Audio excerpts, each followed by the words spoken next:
The Dice Tower, episode 535, The Next Teneration. The Dice Tower is made possible by listeners like you. Thank you for your support. And by Cool Stuff Inc. Cool stuff in stock at coolstuffinc.com.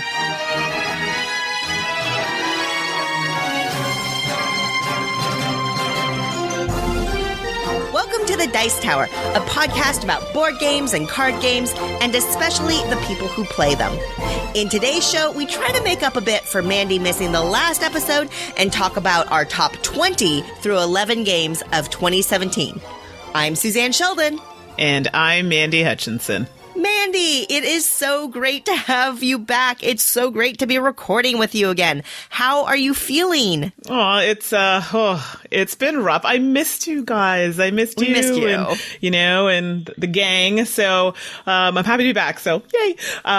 So for those who don't know, I was suffering from a sinus infection and an ear infection, which was kind of like a ruptured eardrum. It's disgusting. So I was deaf. I couldn't talk. My face hurt. It's just awful. So I am at like 90%. Well, you look great and you sound like you're pretty much at working normally right now. So as normally as you ever get, that is. Exactly, because we all know I'm not normal. That would be a travesty. But it's great to have you back, and we'll have fun. Yes, so speaking of having fun, the gaming marathon in January with the Dice Tower. I will be in attendance. Unfortunately, you're not going to be able to come. Yeah, unfortunately, I couldn't make the schedule work. It was very kind of Tom and the gang to invite us down. I am really, really glad you get to go and represent, and I hope you have just an absolute ton of fun. I will definitely be watching whenever I can and making silly comments along the way. Yahoo! So, and this will be great for me because I do streaming live teach and plays with Michael on Monday nights. So this will be like, just at home.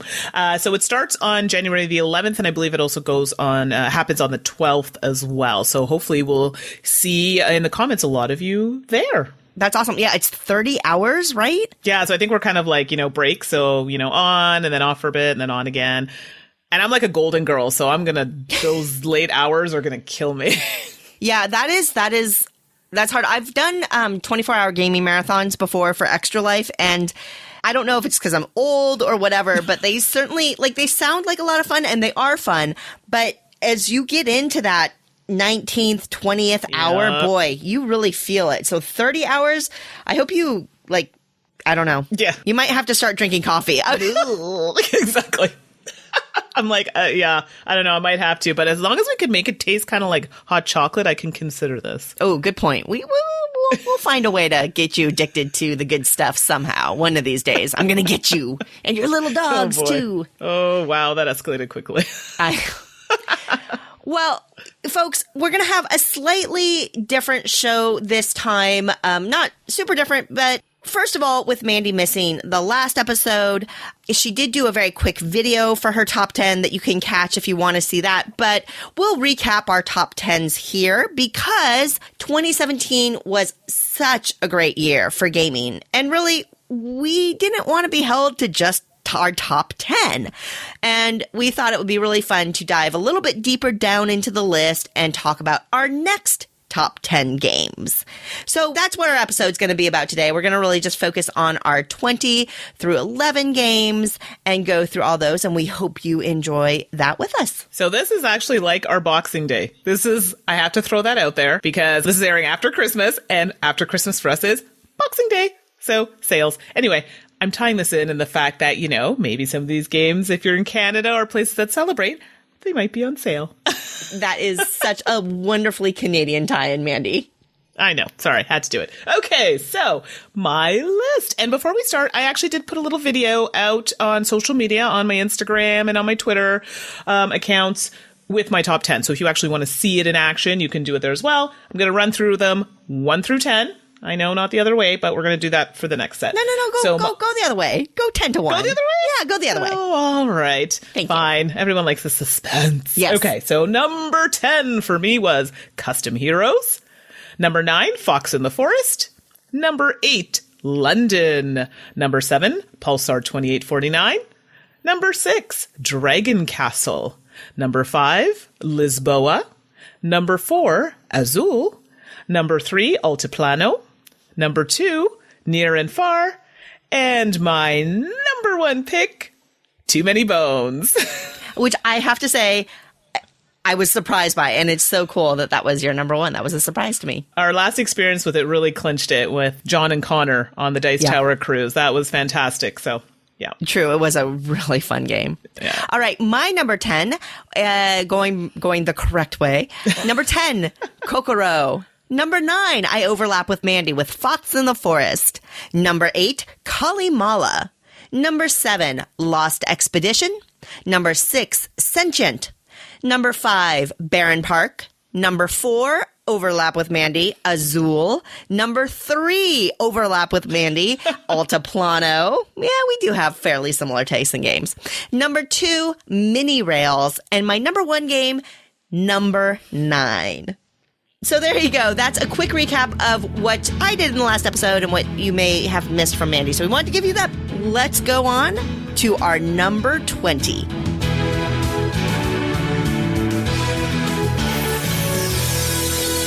Number 20. So my pick for number 20 is Claim by White Goblin Games, and it was designed by Scott Alms. And this game was actually shown to me by Dan King. So Game Boy Geek, I have to say, because I always forget to mention it, but yes, he does show me some good games. So Claim, well, I'm all about the trick taking. And in this game, it's trick taking, but it has a twist. So it's 2 players, and it's really cool because the cards have like powers. And I think that's why I liked it. And depending on the type of card you got, like if it was an, I'm trying to remember their factions, but like an elf or something like this, it would provide you a different benefit. And like, I liked the 2-part to the game, where you're collecting the cards and then using them again. Anyway, the worst one, and I know, Suzanne, you've played this one. Was it the zombies? There was one that just kept getting me every single time. The undead, maybe? The undead. Maybe that was it. Dan kept collecting those ones. Anyways, at the end of the game, you have to count out all the cards that you've won in front of you. Yeah. And those ones just really kept getting me. But anyways, I like the fact that it was a trick-taking game, but with a twist. Sure. And it's interesting, both of us had Fox in the Forest on our top 10, which is also a 2-player trick-taking game. And I love that 2-player trick-taking games is apparently going to be a thing now with Claim, which I also very much enjoy, and Fox in the Forest. So I was glad to see this on your list. Yes, very, very happy. Love, love, love. Thanks, Dan. Awesome suggestion. My number 20 is Sakura Hunt from Jigami Games, and it was designed by Yu Maruno. And really, the first thing about this game is it is absolutely gorgeous. It has a series of cards numbered like 1 through 10, but if you line them all up in numeric order, they form a beautiful panoramic image of the outdoors, I think, set essentially in Japan. And apparently the game thematically is really about you going on a walk and trying to capture this beautiful vista, similar maybe in, conceptually to Kaido. But this is really a pretty quick, light hand management game where you're playing cards to a tableau, to take cards. There's a lot of timing elements in it, and then set collection at the end. Because sure enough, you will score a lot of points if you manage to get a complete panorama in front of you, which is just so fun to watch it evolve. And, I think with Sakura Hunt, the reason why it made my top 20 is the 2 reasons. The 3, the 4, 5 reasons. No. The 2 primary reasons. One, it's gorgeous. I love the art style. It's a little modern. It's this traditional scene, but it's got a modern twist to it. The colors are bright and vivid. And 2, the gameplay is just intriguing. The way the give and the take and the timing element just really clicked for me. This is a very, very small box game, and I'm hoping that it'll become more easily available. It is something I picked up out of a Tokyo Game Market, but I'm really, really hoping that it'll become more widely available. People should check it out online at the very least to see how pretty it is, and that is Sakura Hunt. I wanted this one, I think, at Essen, and it was sold out. And I've been trying to track it down, so I'm hoping, cross your fingers, that I can get a copy. I'll keep my fingers crossed for you. Yes.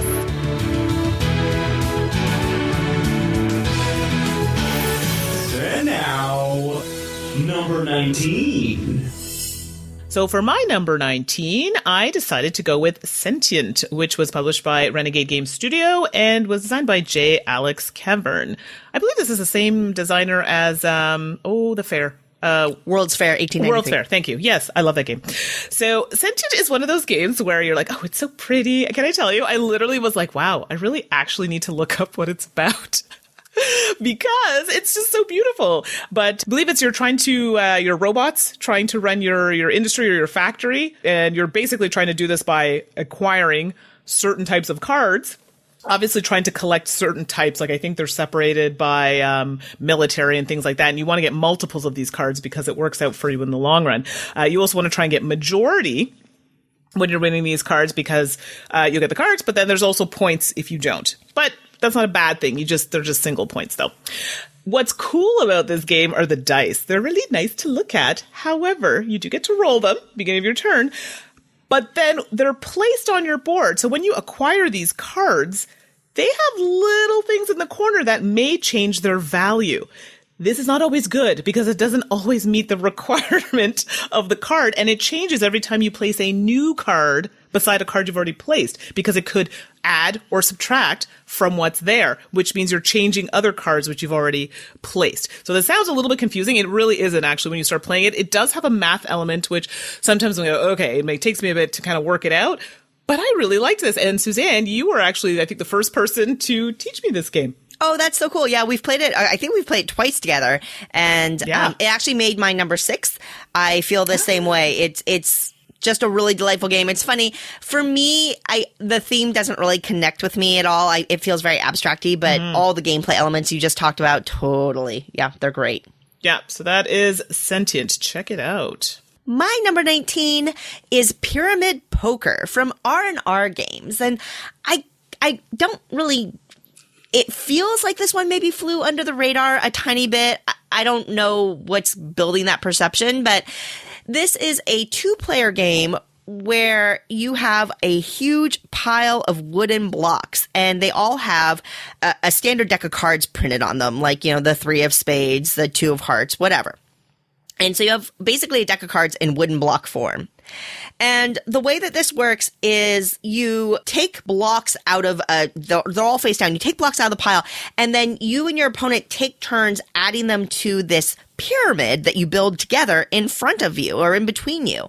One of the tricks there is that when I put a block up, I turn it facing me, so I know what it is. But then my opponent sitting across from me is doing the same thing, so I only see the back of their blocks, and I have no idea what the value is on that. So we take up on turns building up this pyramid, and then once the pyramid's built, then we take turns removing blocks from the pyramid. And then we have a little player board to our side, and then whatever blocks that we take, we end up putting in 3 columns. We can assign them to any of the 3 columns to form 3 different poker hands with the blocks. And the final scores are based on the poker hands that you managed to build using these blocks. This game is light, it's quick, it's fun, it's dynamic. I love that building element. Unless you think it's too light, there's actually a lot of gameplay in here. It's intriguing the way that you sometimes have to take a block blindly because you need to clear off the blocks that you can see, and you need to get to that 4 of spades to complete your flush or whatever. There is a lot going on there. I think it's fabulous, and I think it retails for like $20. It's super inexpensive for what you get. So that is Pyramid Poker, my number 19. I highly recommend people check it out. So where did I see that? Did that come out at one of the cons? I feel like I've seen it being played. I don't know if it was Sam or somebody had been playing it. And well, they had a big display at Essen, at their booth in Essen. Maybe it was Essen. Okay, I think that's where it was. Anyway, it's one I'd like to try. People keep talking about it, but alas, I have not. So we'll have to get in front of you. Absolutely.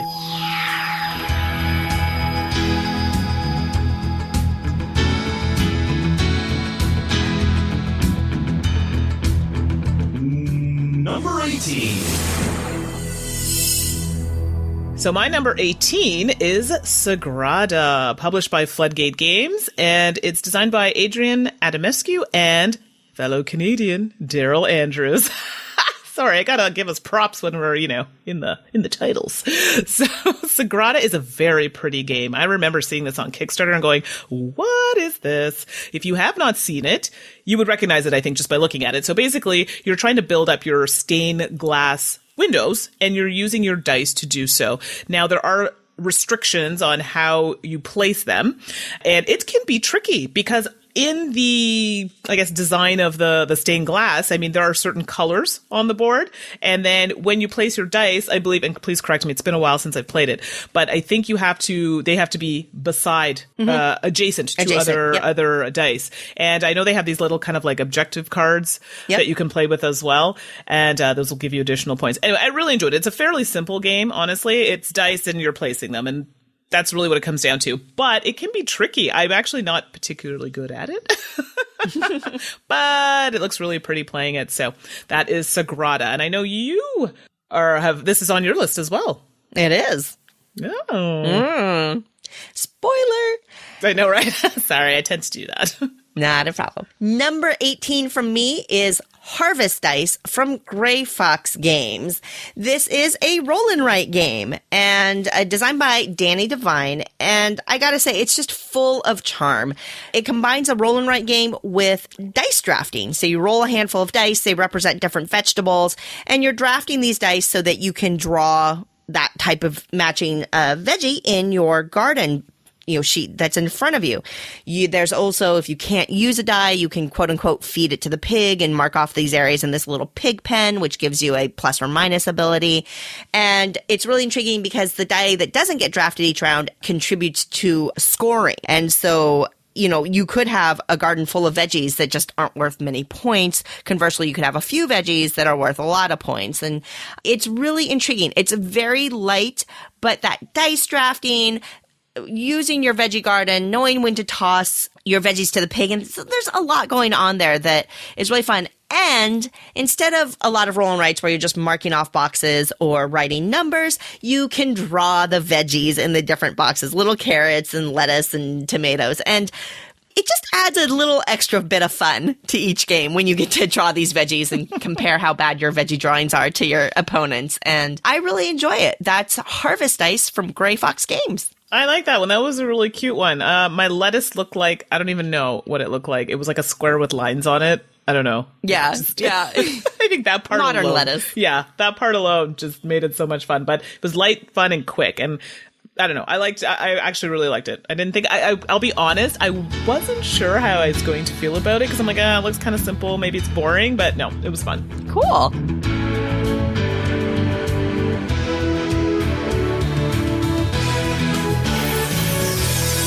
Number 17.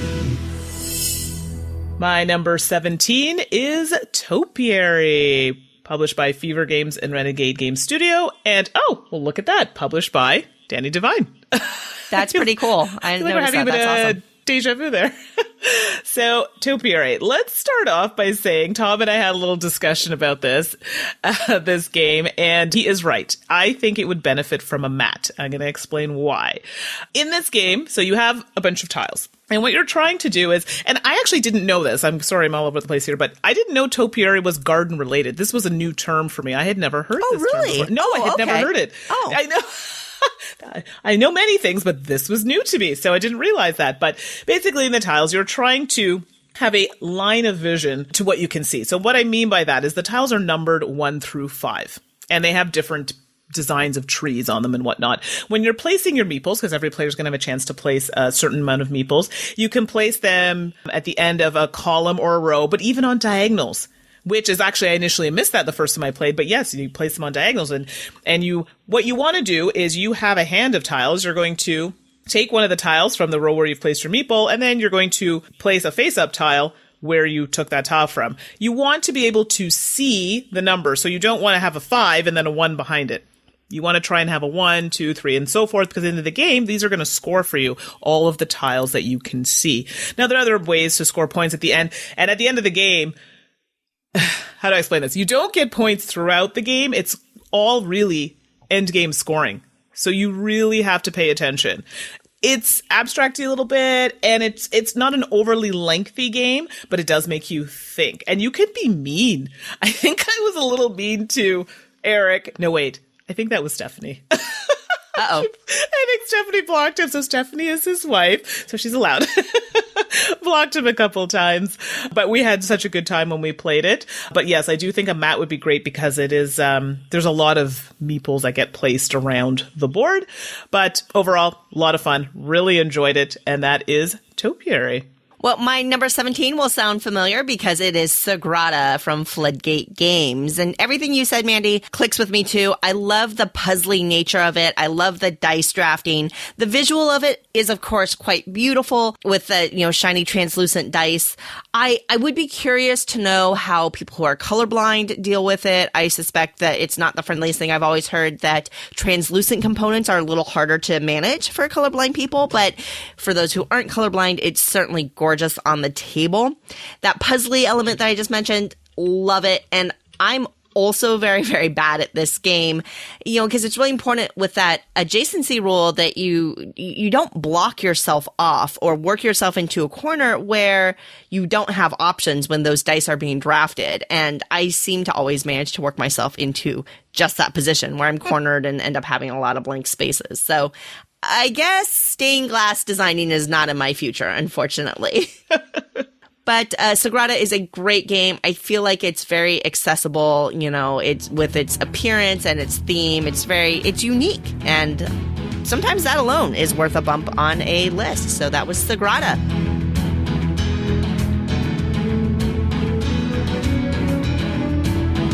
Number 16. My number 16, as well as Suzanne's number 16, is Mystery of the Temples. And this is published by Empress 4 and designed by Wei Min Ling.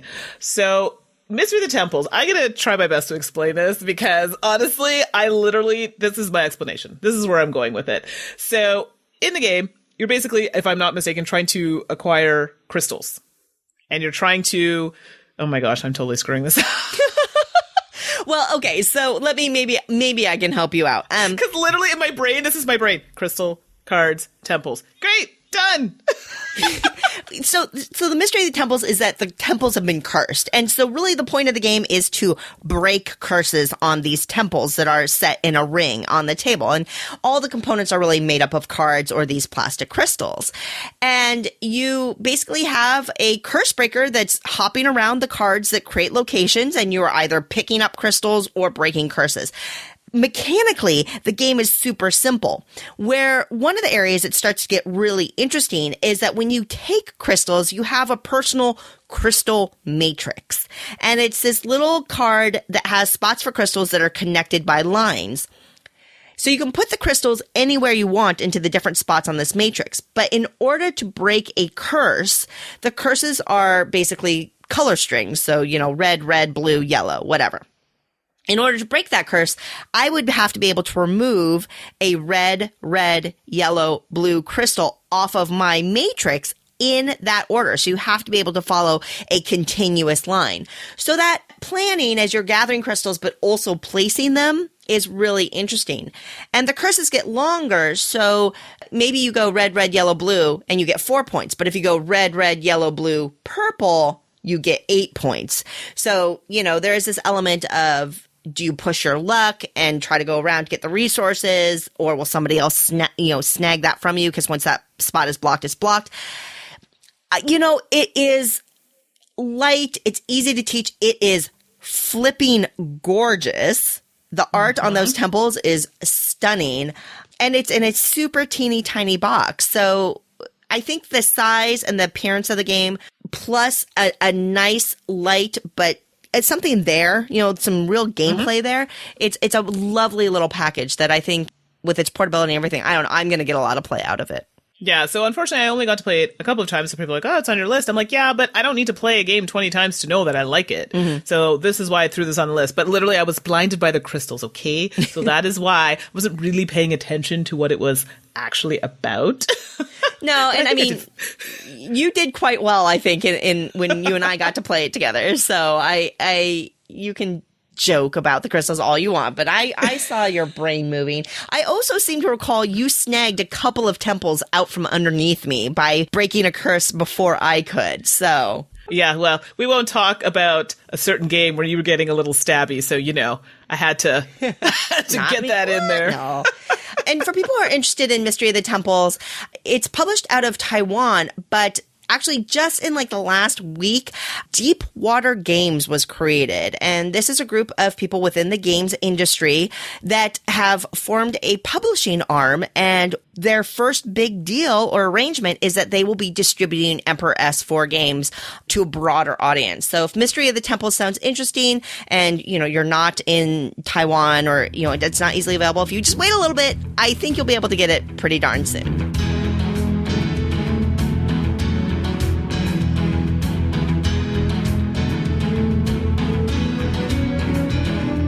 Number 15. My number 15 is Barren Park, published by Lookout Games, designed by Phil Walker Harding. So, Barren Park is literally you're building a park for your bears and other animals. Yeah. Wait, I feel you brought this up about some of the animals. Yeah, no, because Barren Park was absolutely my tops list, so I chat a little bit about it, but go for it. So I won't go into too much detail. I'm going to leave that for you. But basically, it kind of reminded me of like a patchwork in the fact that you're trying to cover your board with the varying tiles. And by covering certain spots on the board, it can give you additional tiles or bonuses. And obviously, the player who has covered the most, you're going to get more points for that, especially with those bigger and certain tiles. It's literally that simple sounding, but actually executing that is quite difficult. Another game that I really enjoy that I am horrific at. I don't know what it is, but I just can't seem to get the tiles at the right time. You're not so having gotten the opportunity to play games with you a bit now, I think the spatial puzzle games are maybe not your favorites. Yes. Or maybe not that you don't like them. It's just that seems to be an area that doesn't come naturally to you as some other game mechanisms do. My brain just, and maybe that's why I kind of force myself to play a lot of these types of games to kind of work that part of my brain. But yeah, anything with spatial kind of awareness, I have issues with, but I still have a lot of fun with them. Well, that's what's important. I mean, Lord knows for me, if I had to win games to enjoy them, I would not like mini games at all. So it's awesome that even if it's not maybe the most natural thing that clicks with you, that you still enjoy it. I love that. I think it just makes you want to try it. It's like this was on my top 10, but Pulsar. I have been destroyed every time I play that game. Destroyed. But can I tell you, I want to play it again. And I think Tom said the same thing. He got killed with it too, but you just want to keep playing it to try and figure it out. And maybe it's just the puzzle aspect that I like. I may not get there right away, but that makes it more interesting. So that is Barren Park. My number 15 is Flip Ships from Renegade Games, designed by Kane Klenko. Flip Ships is a dexterity game of all things. And, I don't dislike dexterity games, but I wouldn't say they're my favorite type of game. But oh boy, do I love Flip Ships. It's also a cooperative game, and I'm not always into cooperative games, go figure. But there's definitely not a lot of alpha gaming in Flip Ships because, you're flipping these chips, trying to land them on the alien ship cards and knock them out. And the game features art that from of course, now I'm going to totally blank on the name, which is so... oh my gosh, his name's right there. I'm seeing his face in front of me. Mora. Quanchai. I'm so sorry, Quanchai Moria. I hope you never hear this podcast to know that I forgot your name. I apologize. But the art from Quanchai Moria is stunning. It's just so cool. And so it's a visual treat to have this thing laid out. And, you've got this big alien cardboard box thing that you put out there that's really cool looking. And you're flipping these darn pogs as, your ships. And it's ridiculously fun. It is so much fun. I am awful at it, but I like that it's cardboard and not wood. I have Catacombs is a game I really enjoy that's disc flicking, but it's wood and sometimes it hurts my finger. Like Ice Cool, I can't play Ice Cool because it hurts. Those little penguins hurt your fingers. Flip Ships has none of that. You're just, kind of flicking these little cardboard tokens. And, I have not played a game of Flip Ships yet where people are not even the people who aren't active, everybody's standing up and watching, and everybody's tense, and everybody moans and groans when you miss, and everybody cheers when you hit. And that kind of excitement and just sheer fun, I think that's pretty rare to find in a game. And that is how Flip Ships earns my number 15 spot. Flip Ships is one of those games that, so dexterity night games are not friends. I have nails. So anytime I play anything that requires flicking, it either doesn't go far enough or it goes too far, potentially injuring someone. And I'm pretty sure that I flipped one of the little things, the disc at, where was it? Was it the Dice Tower Con into like another table? And they're like, I think this belongs to you. I'm like, wow, this is so bad. But it was really fun. We had a great time. You know, it's really nice. And it's very pretty. I mean, I have to tell you, the art on it is fantastic. So I am down with this particular dexterity game. Yeah, it was pretty amusing to watch you try to flick the ships with your, they were very delicate flicks. It was quite impressive. Yeah, and then the one time I tries to get a little bit more aggressive, like flung over into another table, potentially taking out an eye. So, we'll just keep it calm for next time.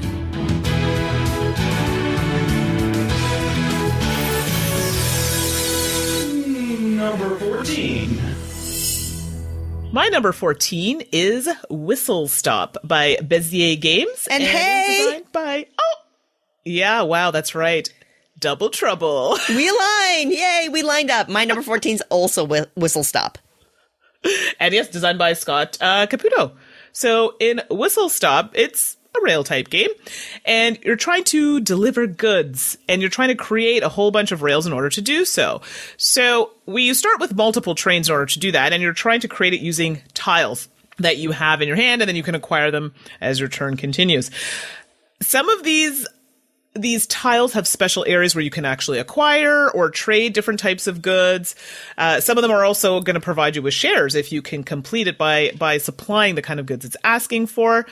You want to try and create a rail that works for you, but is not so good for your competitors, because you're trying to get to the end of that board because you want to park your trains there and you get lots of bonuses at the end. Also, you have coal and whistles, which is really cool. So these are what you're going to use in order to perform your actions. You also have gold in the game, which gives you points. I know I'm missing something else. Oh, those gear tiles, which are basically like another action spot for you to either get resources or to get more coal or whistles, because the whistles are great for movement. Because right now you can only move forward, but when you have the whistles, you can move more than one spot. You move one spot, but with the whistle, you can add two, and you can even change the direction slightly. So it's great, I thought. I really liked this game. I did have some issues with the colors. Sure. And even I'm not colorblind, but I did have some problems with differentiating between a couple of the colors. Now, my copy in particular, they're darker. When we first played it, Suzanne, I found the colors were very, very faint and light. But mine, like that peachy color, is now like an orangey color in mine. Oh, interesting. I haven't looked at my copy closely enough to tell that, but I know what you're talking about with the colors. That is definitely the biggest complaint I've heard about the game is, the trains are pastel. Pastels can be tough for people who are colorblind. And, the board has a softer palette to it too. So sometimes you could argue that it can be hard to pick things up visually on the board. Ultimately, I don't personally struggle with that very much. I understand, some of the reasons why they may have gone with those color choices, and it certainly makes an uncommon, board game palette for sure. So if they were trying to be different, I always kind of applaud that, because it's just nice to have a different palette on the table. But everything that you've said, I agree with. I love the modularity of it and the route planning and managing those actions with your coal and your whistles and timing things appropriately around those actions really matters as you're kind of racing to the other side of the board and trying to optimize your path building with the little rail tiles that you're adding to the board. All of that really works. So I feel like you have a really nice medium weight kind of experience in a fairly fast playing game. And I think it plays up to 5. Yes, it plays up to 5. Yeah, which is great. Yeah, it's not too common. I love, by the way, when we have games that we overlap with, because I'm like, yeah, so It's like you put a tile here, you put some trains and some tracks and some coal and whistle. Yeah, and it's cool. You're done. And then Suzanne, yes, the path to the train. And it's all technical. And I'm like, yeah, that's what I'm going to do. You just like, I say it, I lay it out, and then you just like polish it. I'm down with that. Or you have all the sass and I have all the snooze. Something like that. Oh, stop it. But either way, the fact that we both really enjoy Whistle Stop says something, right?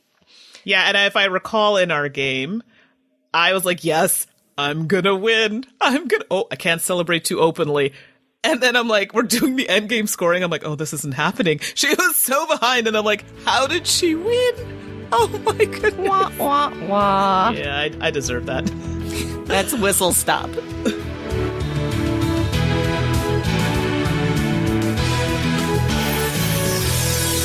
Number 13. My number 13 was, or is, not was, but I'm thinking was because I played it recently, Meeple Circus, and it's published by Matago, and it is designed by Cédric Pillet. So, this is a special place in my heart, and I always think of Eric when I think of this game. But I digress.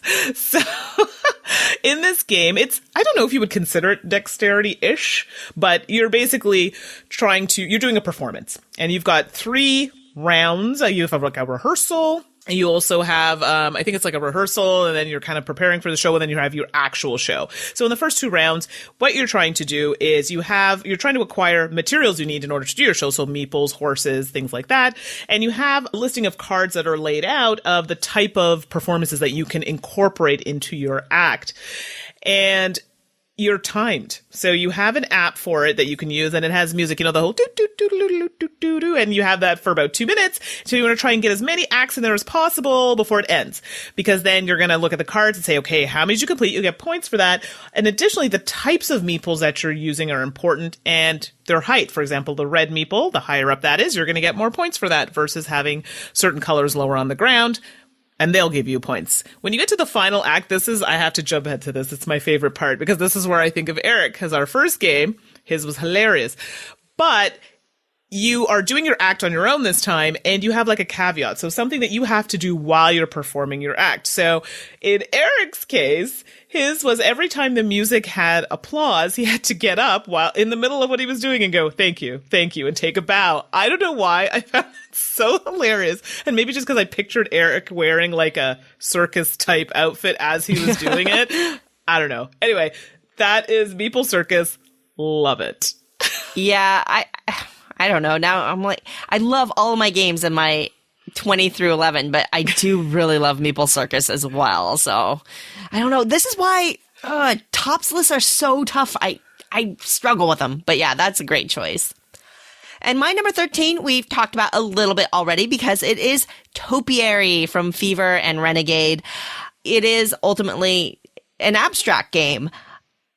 It's very clever. It plays really, really well, I think, at all player counts, but I actually really like it at the 4-player count. It moves very, very quickly to me.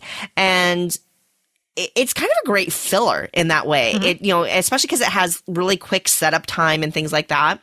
I also really love the art. I think it's so charming. These little topiaries, you have kind of traditional topiary shapes, but then you also have swans and dinosaurs and elephants, and those are incredibly fun. And it just looks great on the table. I will also say, without trying to make too big of a deal out of it, that I really appreciate that Renegade Games added a unique meeple. You have 4 different player colors, and each player gets their own set of meeples. And, they customize them all. So one has curly hair, one has a baseball cap, and there is a meeple in a wheelchair as well. The green player is represented by a meeple in a wheelchair. And I just think that is really darn cool. Besides the fact that it looks cool and it's unique, that kind of inclusivity, I think, is wonderful, and I really respect and appreciate the decision to do that.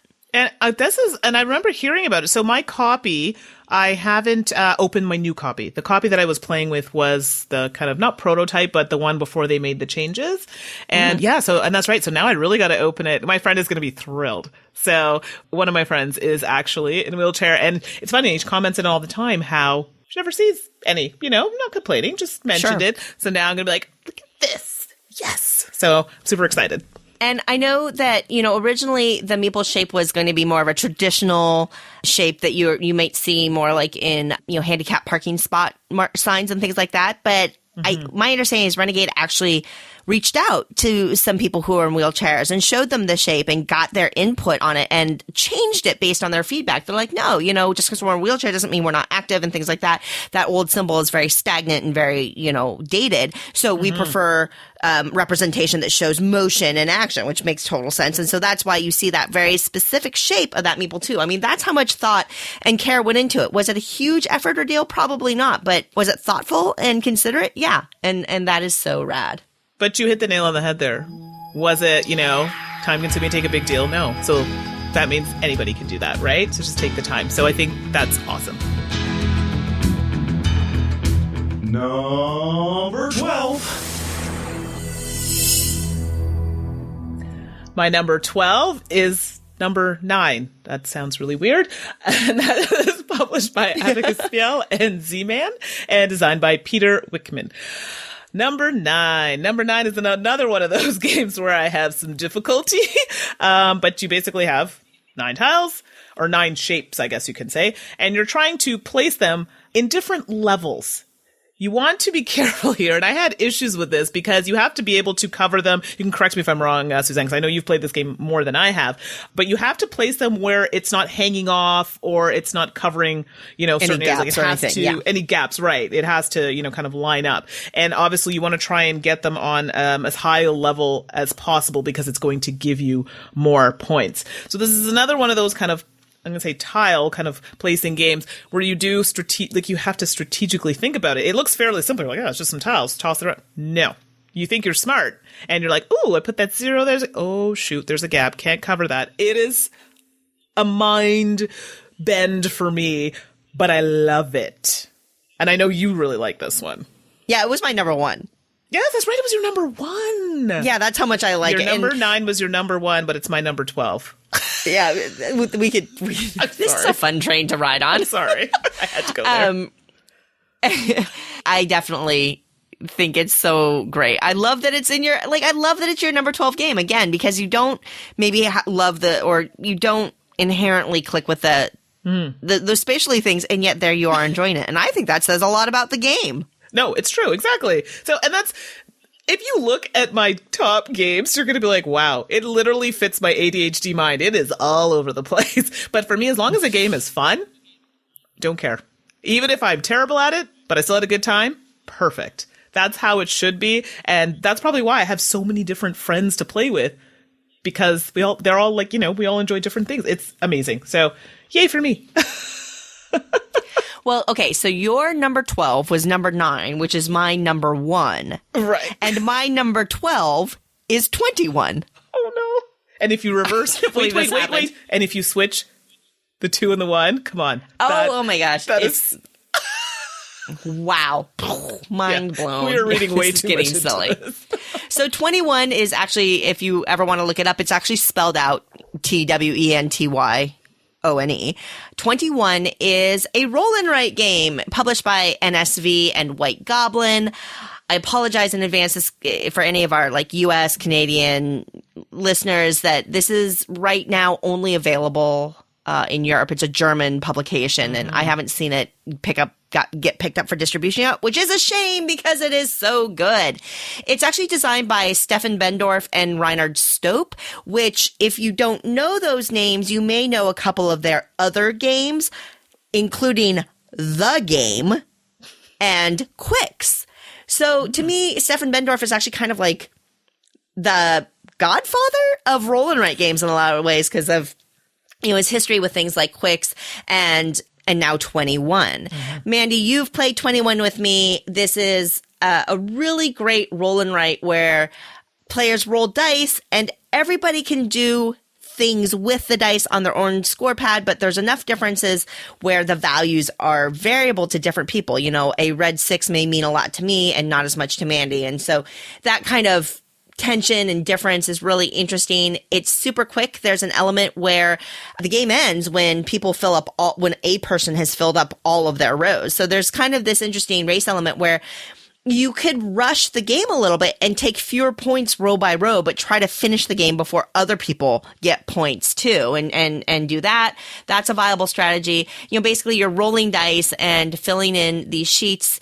If you exact match a die and color value on your sheet, you get an extra bonus tick, and then bonus ticks have kind of escalating bonus points for that row.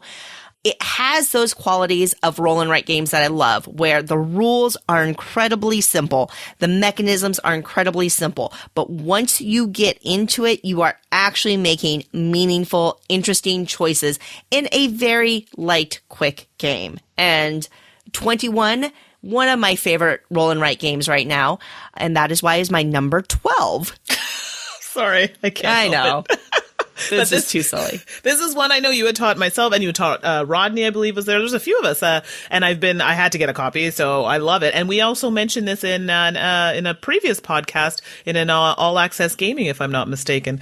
So yeah, it'll be familiar for some people, but yes, it is a tough one to try and get a hold of. So, but if you can, well worth it.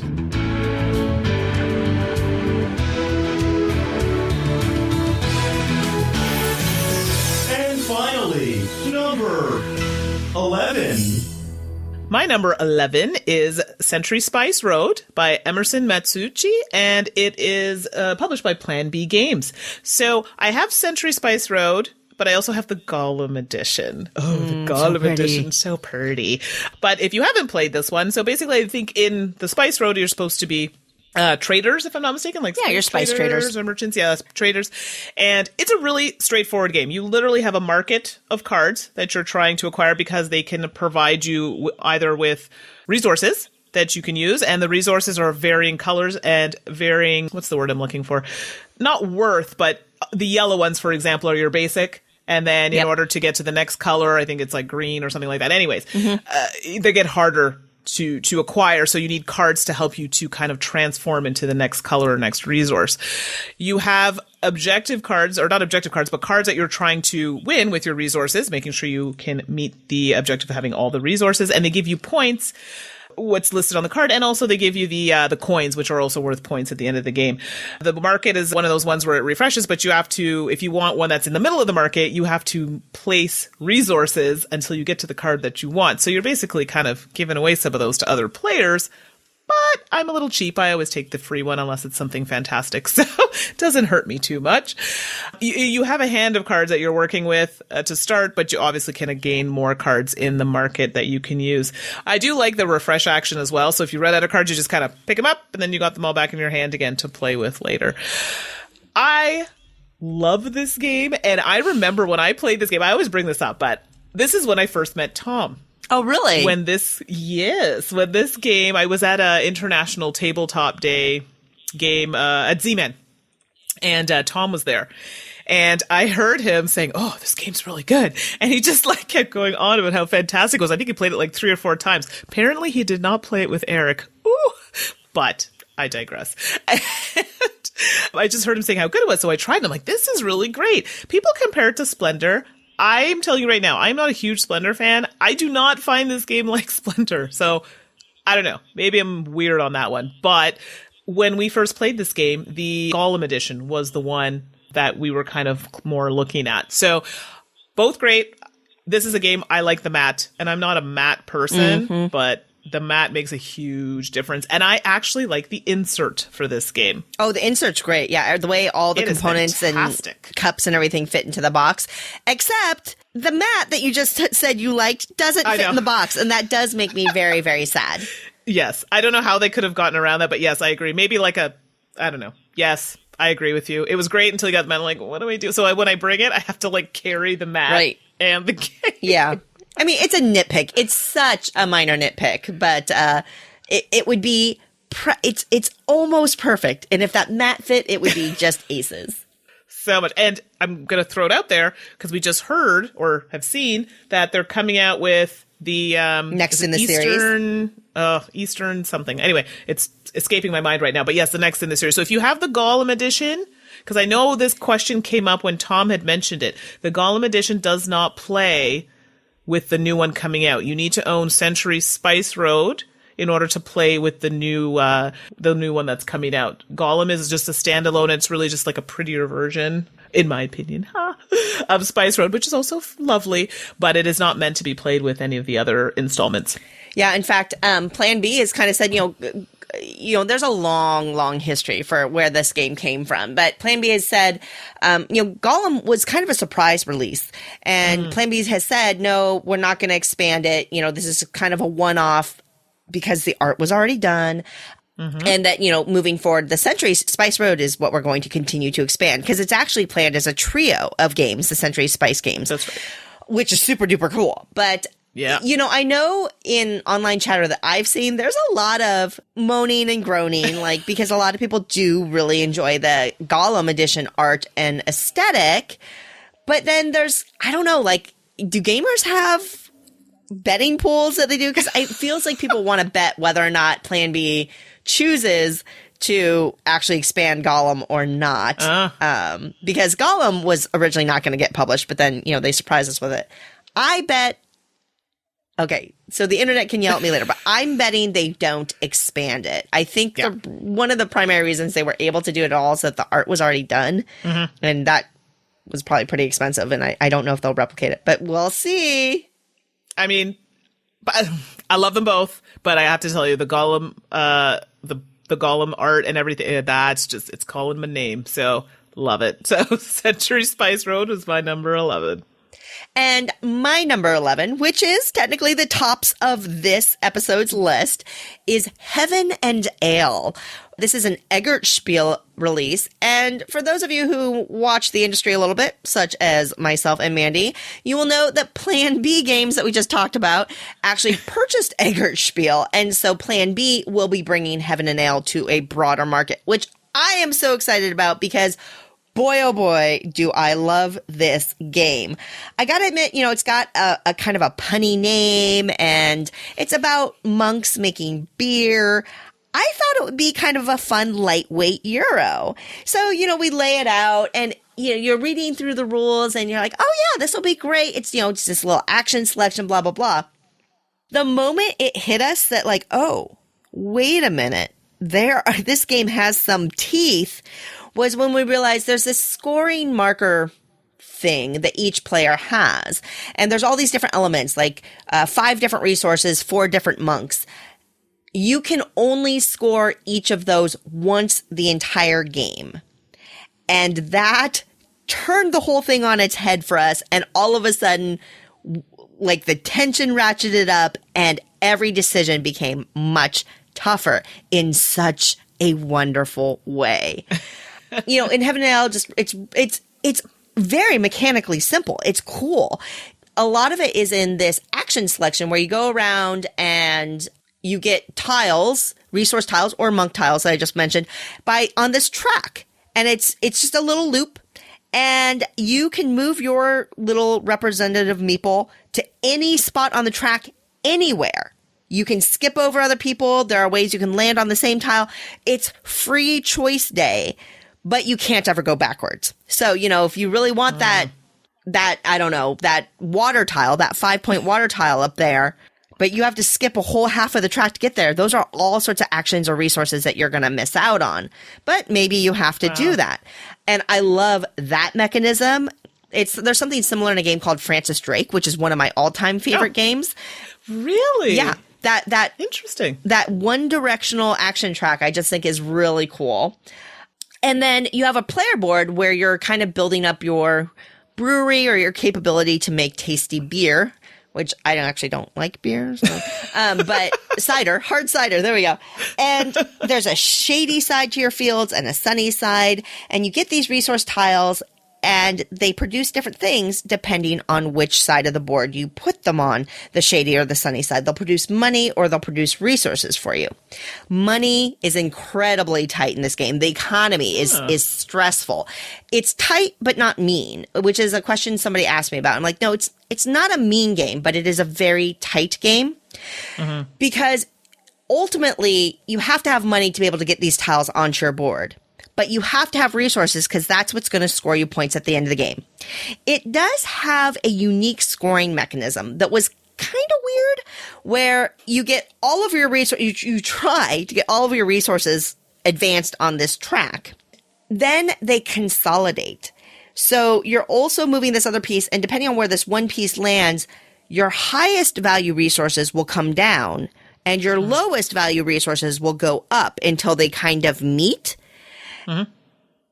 It is an interesting scoring mechanism that I think you really have to play once to really understand how you make decisions around that. I just got to say, the whole game clicked for me, and it's quick for such a toothy game. 90 minutes, because those actions are so quick and simple. There's just, I honestly, I'll stop talking about it because I could go on and on with how much I love this game, but Heaven and Ale, it is a toothy, medium to heavier weight Euro game that I just love. And that is why it's my number 11. I gotta be honest, if I had played this before we recorded our top 10, my top 10 might have looked a little different, I gotta say. Well, we're definitely going to revisit this because it's on my pile of games that need to be played. So I will definitely be playing it and talking about it within the next couple of podcasts. So that we can kind of compare notes and see what I thought about it compared to what you thought about it. So I'm looking forward to it now after hearing what you said. So Heaven Ale is definitely going to be at the top of the pile now. I think you'll like it. And really, you bring up a good point because I think we're going to want to revisit our entire lists at some point, because doing, and Tom and Eric are fully aware of this too. They deal with it too, right? Doing your tops list of 2017 is at this point in the year is so tough because there are so many releases that I haven't gotten to play yet. Right. And that's okay, except there are a lot of games I haven't played yet that I really think I'll like and that could be a top 10 or top 20 contender. For me, games like Santa Maria and Riverboat, the game that you're talking about all the time, Pulsar 2849. I'm looking forward to that one. Import Export, Keeper. Yes. Keeper is another one we never get to finish. Yeah, you and I started and on the Dice Tower Cruise, we got to start it and had a really great time, but we didn't get to finish the game. But what I got to see of it, I really liked. Yeah, me too, actually. And at first, it started off a little rough because I'm not going to lie to you, that rule book was, well, I'll leave that for now. But, it honestly, I was really intrigued by that board, the changing of the board. I actually was surprised that I liked it as much. I didn't think I was going to like it with all of that, but I did. I really did. So that's why it's tough to do, a list, because there's so many games coming out and there's only so much time to play them, and we haven't even technically finished out the year yet. So let's one way or another, whether we just drop it on BGG or, include it in a podcast in the future, Mandy, we should revisit this list, I think. But is it going to be a top 10 or a top anything? I don't know. Remember what I said about top 10s? This is a little treat for everyone. I know, right? I know. People do. All y'all out there, we know you love top 10s. We know it. They're going to hate it, though. They're going to absolutely hate our top 10 and be like, guys, never. Sorry, I'm trying to avoid saying guys. It's really a horrible thing. But they're going to say, hey, don't do those anymore. They're going to be like, it's so terrible. Nah. Yeah, you don't want to hear any top anything. There we go. Yeah, the top 10s are the worst. Nah, absolutely. Okay, we're done with them. Yeah. All right. Well, thank you, everybody. I know that this feels like maybe a slightly shorter episode than normal, but the day that this airs should be the day after Christmas. It's Boxing Day. So we hope that you all are having a wonderful time wherever you are, whatever you are doing. We, as always, really thank you for listening. And, we're looking forward to podcasting for you in the new year as well. Next episode 536, will be the first episode of the new calendar year, and Tom and Eric will be back and updating their top 10 of 2013. Thanks, everybody, for listening. Thanks so much. We will podcast to you soon. All right. Oh, gosh, that sounds so cheesy. That's okay. They'll love it. Bye. Thanks for listening. Promotional consideration has been provided by game publishers in the form of review copies of games. This podcast is sponsored by listeners like you. Thank you for your continued support. And speaking of support, The Jack Vazel Memorial Fund is an organization dedicated to helping gamers in need. Learn more about the fund's mission and how you can help at jackvazel.org. The Dice Tower is produced by Tom, Suzanne, Mandi, and Eric, with assistance from Itai Perez, Derek Porter, and Rob Searing. Our theme is composed by Timothy Pinkham and arranged by Matt Bellier. And hosting is provided by Cool Stuff Inc., where you can find great games at great prices at coolstuffinc.com. Let us know what you think of the show by posting to the Dice Tower Guild at BoardGameGeek.com, following the Dice Tower on Twitter, or by emailing us at dicetower@gmail.com. And don't forget to visit the other shows in the Dice Tower Network at dicetowernetwork.com. Until next time, from all the gang at the Dice Tower, have fun gaming.